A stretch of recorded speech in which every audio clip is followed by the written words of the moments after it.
Hi, my name is Tiffany Hoben, and I am the Director of Education Partnerships and Strategy at the Cardinal Institute for West Virginia Policy.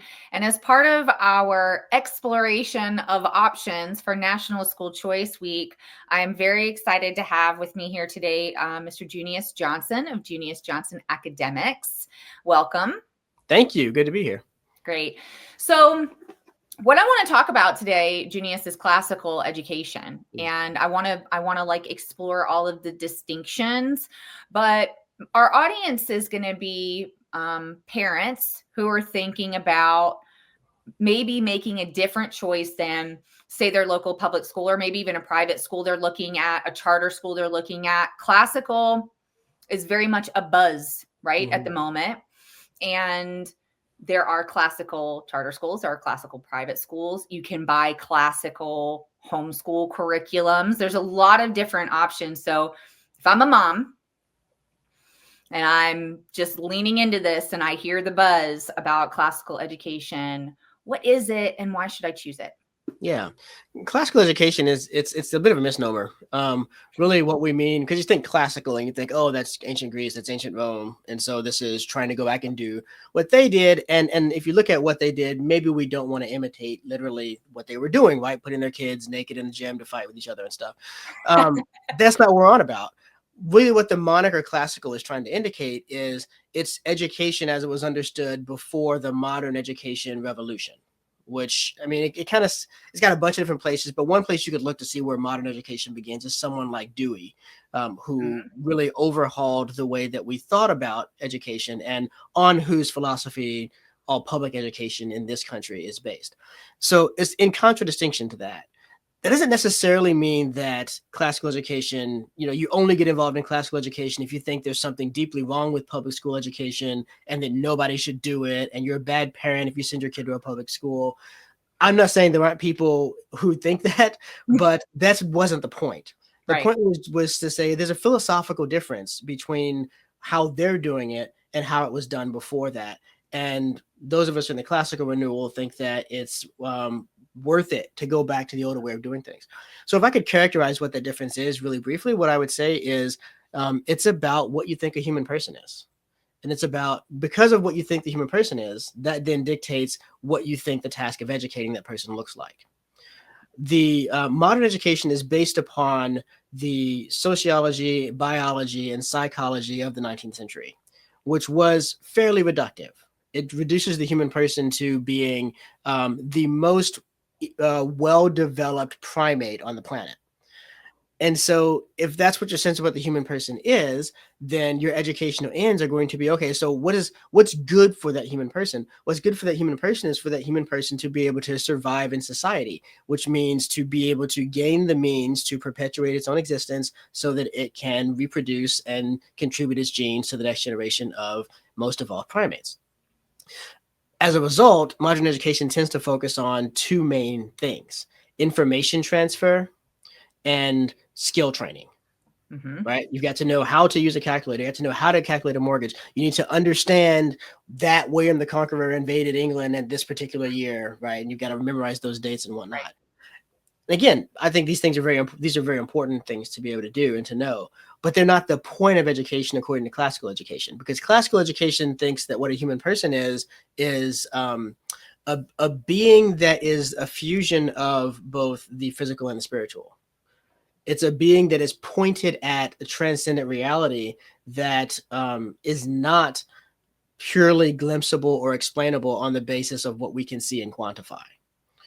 Often during the tradition, because of when it was happening, that was expressed in religious terms, but it wasn't solely expressed in religious terms. That continued to be the thinking that a human being is a noble and quote unquote divine thing, whether or not you believe there are actual gods of any sort out there. And so rather than being concerned with information transfer or skill training, classical education is concerned with character education. It's about because what a human being needs then to be a successful, good instance of a human being is not primarily success in society, but actually a successful relationship to the true, the good, and the beautiful. And that's going to have to do with what's going on inside of me as a human being, how I think, how I behave out of the habits that I've established in myself, what I'm willing to fight for and die for, all of those types of things. So classical education really is an education that is aimed at forming character in the students by means of the study of the great deeds and thoughts of past men and civilizations. Okay, let's just take that's such a good explanation. And I think that maybe right now is a good time to kind of thread the needle and say, well, okay, let's give an example of that. Like, why, according to classical education, study the Odyssey? Why study Aristotle or Cicero? Like, can you just bring those together and make the connection? Like, if I'm a mom and I'm like, okay, well, we got to read the Odyssey now because the classical curriculum says that we have to. Okay, well, maybe that's how I start, Yeah. right? Because as a mom, like, I taught for 15 years in a public school. I don't know about classical education. So if I decided to pick that up today, what's the connection that I'm looking for in a text, say, like the Odyssey? Right. That's right. So in the Odyssey, why read the Odyssey? Well, because it's really important and everybody else has read it. Nah, well, that's no good, right? I mean, just because. Not a good reason. 11-year-olds will not take that as a reason. No, and they're right, right? I mean, when I was growing up, my mom said to me, if everyone's jumping off a cliff, would you do it too? And so everyone's reading the Odyssey. Are you going to read it? Well, maybe not, right? Let's not follow the herd. That's not the reason. The reason is because of what the Odyssey is about. The Odyssey is a weird epic, because epics are supposed to be about these big, massive things that change the world forever. It's not the story of one man, right? That's a tragedy. Oedipus Rex, that can be a tragedy. But an epic, the Iliad is not about, it's not about Achilles. It's about the war at Ilium and everything that surrounds that and what's going on. But the Odyssey is about this one dude trying to get home. That's pretty non-epic. That's because it's not really about Odysseus trying to get home. It's about, what does it take? What kind of person do you have to be? What kind of wisdom would you have to be able to negotiate a radical change in the nature of the world? According to Greek cosmology, between the end of the Trojan War and everything else that comes later, there's a major division: the end of the age of heroes and the beginning of the age of men. The age of heroes, all of the demigods, with the exception of like 2, died in front of the walls of Troy. And so there's no more demigods, and now it's just people like you and me left in the world, and the meek are going to inherit the earth. So how does Odysseus, who is one of those legendary heroes, is it going to be possible to make that transition, or is he destined to, is it just an impossible thing? It's going to fall apart. He can do it because he is the man skilled in all ways of contending. But it takes every ounce of his cleverness and his wiliness and all of that to figure out how to navigate a world that's changed around you. Okay, that's a lesson that I can apply today in my own life, as I'm watching a world that is radically being remade by pandemic and war and political upheaval and all these other sorts of things. I can look back to lessons I learned from the Odyssey to understand both what are some options for trying to negotiate that change, but also what are the costs of those options. And, something like in the Odyssey, what are the types of challenges that all humans will inevitably come up against? Yeah. Because all of those challenges can be like interpreted into some modern form as well. That's right. And then who are you making yourself in response to those challenges, right? Are you going to be like Odysseus, which is not obviously a good thing? That's something you got to think about. Is he someone worth being like, or should you be trying to be more like a Telemachus or Nausicaa? All right. Great through line there. So that is a great reason for a parent to choose that kind of like classical education route. Can you really quickly, for those who might be interested, is there a distinction that you would make or a way that you would explain? You just said a little while ago, like you can do classical training, classical education, teaching and learning without the spiritual element, without the religious element. But oftentimes it is paired. You hear about classical Christian schools. What is the jump there to get to Christian? I mean, obviously there's some assumptions that we could make because it's being called a classical Christian school, but what additional layers are there outside of just like, I'm a practicing Christian, so maybe I want my kids to go to this school? Right. So when you think about, you mentioned Aristotle a moment ago, and one of the main texts that ends up getting read from Aristotle in classical schools is Aristotle's Nicomachean Ethics, Mhm. where he is describing what it takes for a man to be good in relation to some understanding of what the good is. And it's got to be a transcendent understanding of the good. Otherwise, you can't apply it to all people. Right. It doesn't apply to all nations, but Aristotle thinks that it does. So what classical Christian education adds over classical education is it goes further to specify the nature of the transcendent reality to which humans are related. So agreeing with the generally classical tradition that humans are inherently and necessarily related to the true, good, and the beautiful, and that human flourishing comes about from greater correspondence to those things, it goes on to say things about the nature of the true, good, and the beautiful. Say, okay, that is the triune God who is the creator of all things. And it is as we approach that God through the incarnate person of Christ that we begin to do this. And so you get something like Thomas Aquinas in the second part of his massive Summa Theologica, which if you're just on a surface read, it can look like he's just rewriting Aristotle's Nicomachean Ethics, and you're like, I've read this book already. What are we doing? But it's different because Aristotle's good man is something like Socrates, but Mhm. Aquinas's good man is Christ. And he wants to point out that that actually changes quite a lot of things. That fortitude, temperance, prudence, and justice, the four cardinal virtues, look different when the ideal version of them is the humble Christ versus when it's someone like Aeneas or Odysseus or Achilles or whoever. Yeah.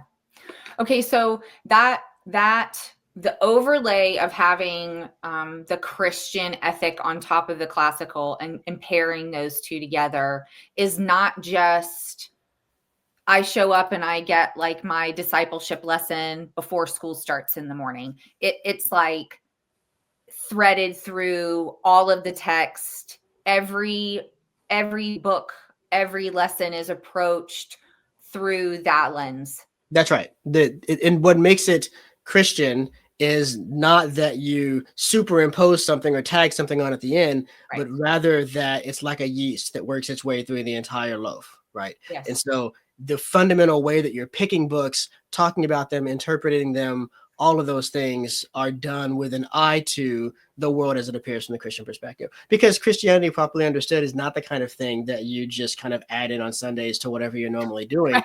If it's true that there is a God of the sort Christianity describes, then it changes everything about everything.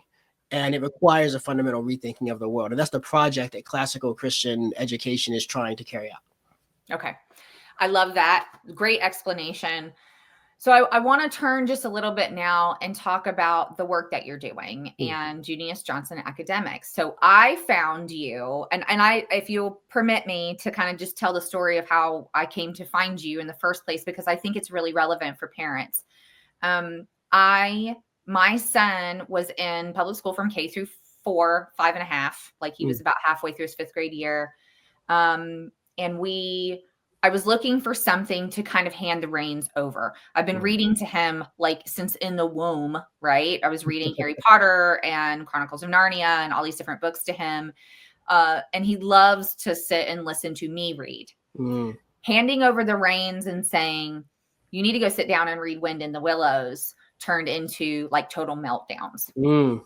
Since we last spoke, what I discovered was part of his reading struggle has to do with this whole debacle over the science of reading, and he was never taught phonics. And so we had to go back, right, with a tutor and kind of go back to the beginning. And it was actually a bit of a blessing that the course that I wanted from you was not being offered this semester that we wanted it, because he's getting to spend that time getting more fluent in his own reading and not skipping words and guessing words. So we're working on that. But the idea that I had in my head that you and I talked about was we've already read all of the Narnia books. Yeah. The entire series.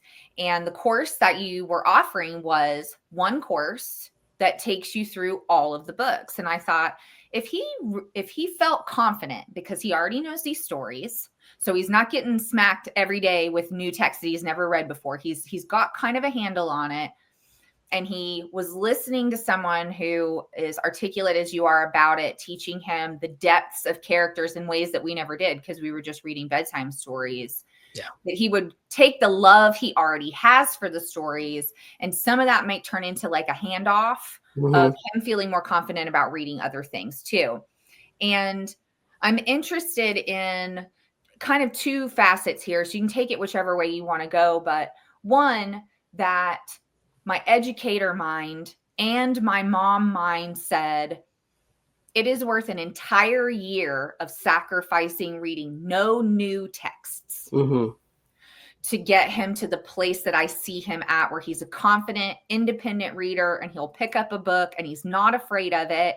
Yeah. And he can apply the lessons from a great book like the Chronicles of Narnia and the subsequent books, the Lion, Witch, and the Wardrobe, the whole series, to future reads. Yeah. So that was one line of thinking on my part.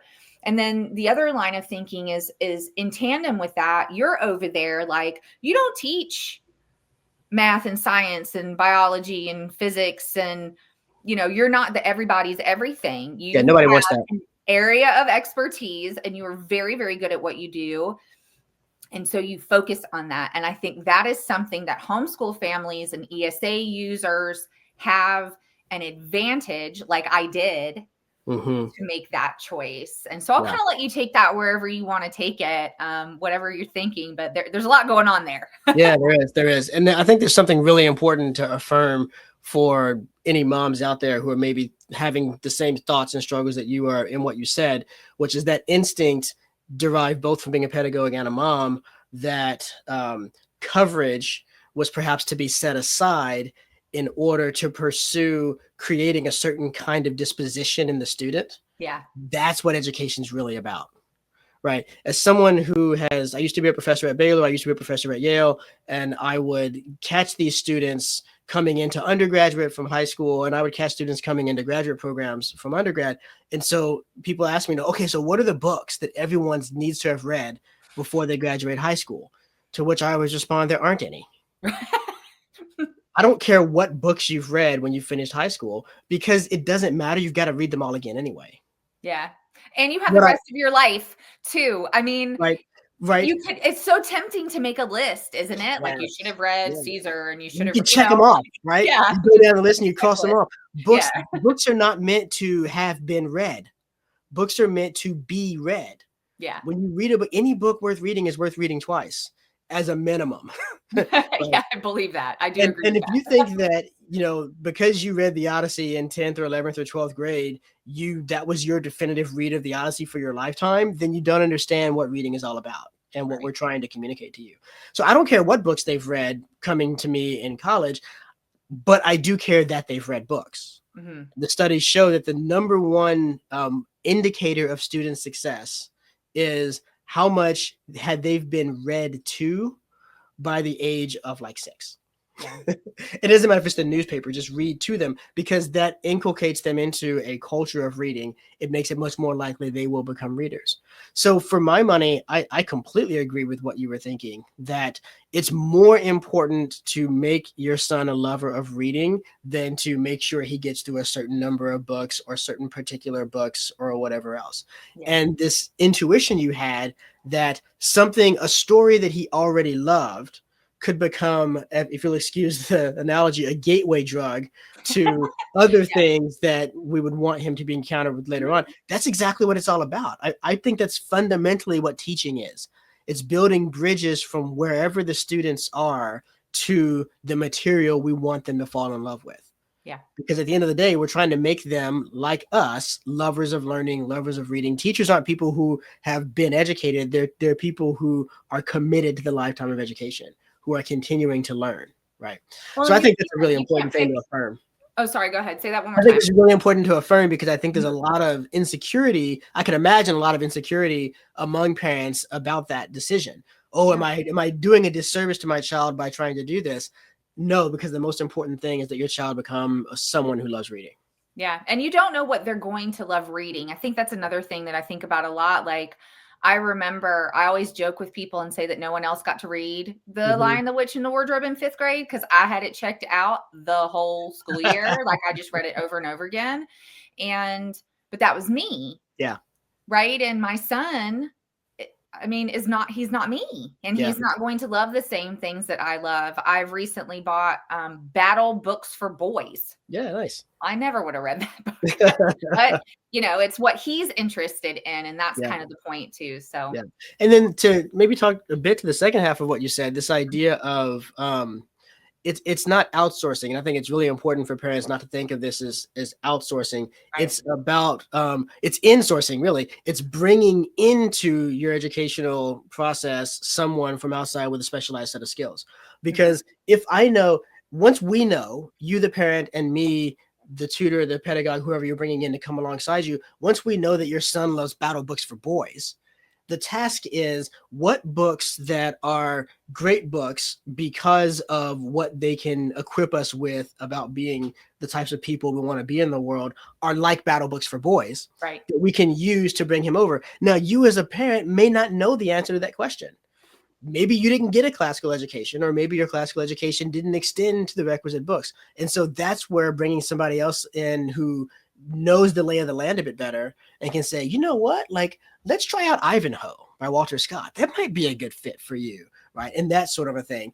That's really helpful. And then the other part of it is someone who is, as a teacher of all ages, the number one skill I've had to develop is helping people see the inherent beauty of things. I really think that's what I do. I'm a tour guide to wonder. And so people say, why should I study Latin? And I'm like, I read Latin and I'm thinking, because it's freaking amazing. That's why you should study it. It's beautiful, right? It's not about higher test scores. There are cheaper and easier ways to get better test scores on your SAT than learning a language, much easier than Latin. Easier, right? That's not the reason why. It's not because you'll learn, English word roots and things like that. No, it's because Latin is it's a beautiful thing. And so my job is to help students see that. My job is to help you see the beauty of the Odyssey. It's not just, then he went here and did this and then that happened, but to understand, to make a living connection to it, right? And I think that is, on the one hand, that's where a parent can really be aided by bringing in somebody with a broader knowledge of the tradition.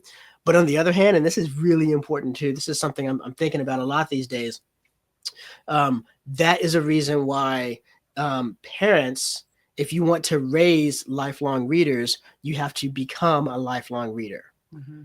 And so as a reason for parents to go back and read some of the books that they didn't get to read and to explore the tradition more for themselves and to have those conversations about what they're reading with their kids. That's how we model to them that this is a living, meaningful thing that's going to go with them throughout their lives.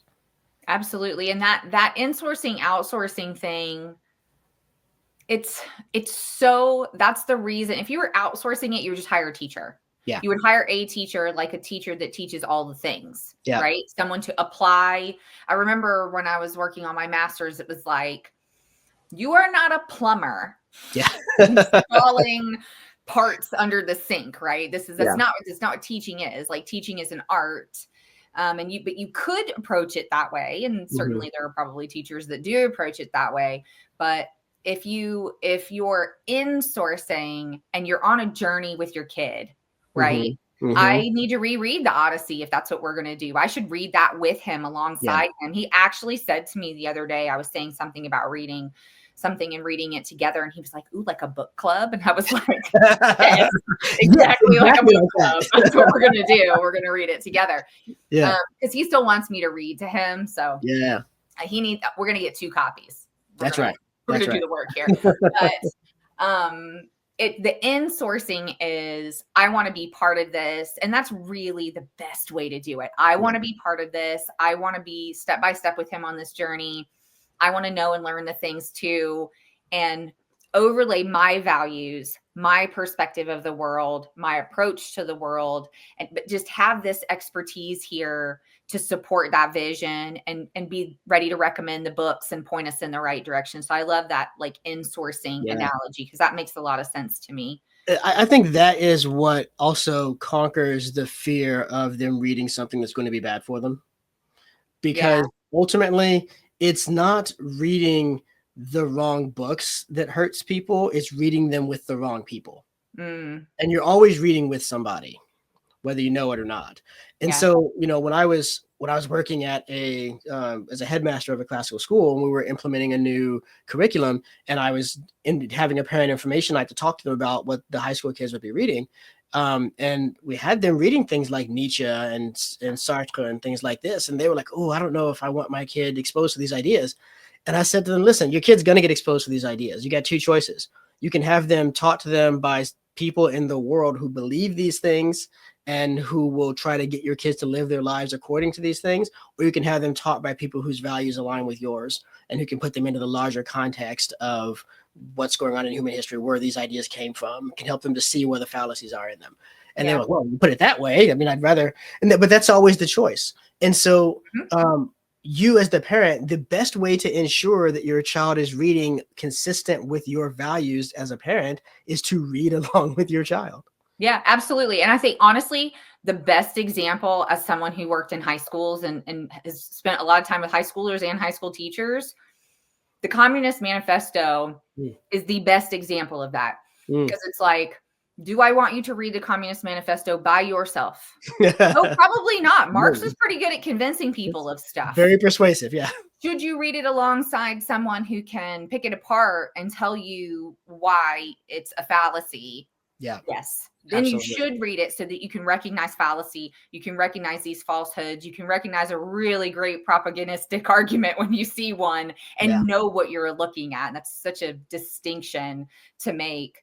And there's been so many conversations in this country in the last few years about controlling books. And it's not about the books. No. It's never been about the books. The control is about who's with them, who's sending the message about what it all means at the end of the day. Okay, I want to give you the last word because I also want to hear on the K-12 side. So I know you have lots of adult classes. You're teaching Latin to people. It's all very interesting, but this is National School Choice Week. So we're thinking about K-12 students. You do have a class. Now, your classes aren't like in constant run of one another back to back. So it doesn't work that way. But parents could be on the lookout if you're wanting to do an in-sourcing a la carte addition to whatever you're already doing at home with your children. What can they look for from you that could supplement what they're already doing? What kinds of things are you offering? Yeah, I'll mention two things that are coming up this calendar year. In this summer, I'm going to be teaching a course. It'll be taught at 3 different levels. So a similar course will be running for adults, for teens, and for preteens. Love it. And I do that every summer so that families can, to facilitate exactly what we're talking about, right? The family together is reading either the same books or very similar books, and then can have conversations outside of class about their discussions, but you're discussing it with others who are your peers. So you don't have kids in discussions that are not age appropriate and that sort of a thing. This summer, I'm focusing on C.S. Lewis. And we're focusing on the non-Narnia parts of C.S. Lewis because I have another Narnia course that I'll run again fairly soon that will handle that. But I want to read with young people. I want to read some of Lewis's essays and some of his theological writings and some of his cultural reflections and that sort of a thing. And I also want to read some of the other parts of his fiction, some of his short stories and his masterful novel, Till We Have Faces, which get at different aspects of being human than he gets out of the Narnia books. So look out for that. That's coming out this summer. And the other course is one that I'm very excited about. I'm teaching it right now for the first time. And as a teacher, right, the second time is the good time. That's you're going to be a rock star next year. Right? So this is a course for high school students. Okay. And it is called Learning to See the World Theologically. And the big idea is this: philosophy is great at asking wonderful, important, urgent questions. But if you're coming at the world from a Christian worldview, philosophy is not always so great at answering its own questions. Yeah. It's really a question-raising discipline. And in the Middle Ages, this was thought to be natural. Philosophy's job was to raise questions. It was theology's job to answer them. So what we do is we walk through all the big questions of philosophy and we alternate. And so one week we'll have a philosopher raising this question, exploring its intricacies, motivating it. And then the next week we read a theologian providing a theological account of why these things are the way they are and trying to sort of resolve that difficulty. That sounds Deal with awesome. questions like, why is there something rather than nothing? What types of things are there? Do we have free will or are we determined? What is the good life and how do we live it? And then we end the course with a unit on apologetics. So that's a year-long course for high schoolers that it's a really fun thing for me. I'm really enjoying having these conversations with these guys. And the goal is to make sure that when these kids arrive at college, they arrive ready to meaningfully, helpfully, and incisively discuss with professors and fellow students about whatever they might be exposed to at that point. That's awesome. So that'll start in the fall. Your second round of that will start in the fall of next year. That's correct. Yeah. Just to clarify on the first course, just so parents know, do you want people to sign up with their kids? Like I would sign up for the adult and Wesley would sign up for the kid, or can a kid take it without the adult signing up? Yeah, the idea would be for the adult and the kid to be doing it together, but that's not the world we live in, and so there'll be Not a mix of folks doing it. So typically, when I offer those summer courses, it's about half pairings like that and half orphan students, if you will, the poor little orphans. Yes. My favorite philosophy question from college was, does altruism really exist? Right. That right. one was a tough one. Struggled with that. All right, Junius Johnson of Junius Johnson Academics, thank you so much for chatting with me today. We could probably talk for another hour, but we're going to go ahead and call it quits for now. If you have more questions about classical education or about his courses, we're going to put links to all of the great things in the notes underneath the show. And thank you so much for sharing some time with us today. Thank you so much. It's been wonderful. Awesome.